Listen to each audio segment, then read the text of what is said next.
Let's make a mockup in YoPrint, starting from a ready-made template in the YoPrint Gallery. Open the job from its sales order, go to Mockup Files, and click Create Mockup.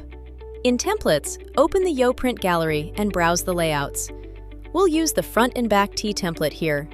Click Use this template, and the sheet loads with the front and back views already arranged. To add your own artwork, open the embedded T in the 3D editor. The job's images are in the Image tab.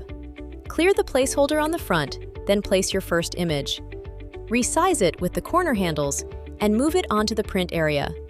Now, rotate to the back view and clear that placeholder too. Place the second image, size it for the back, and spin the preview to check the artwork on both sides. Save the T and you're back on the sheet with the front and back cards now showing your artwork. Check the proof, then click Publish and Close.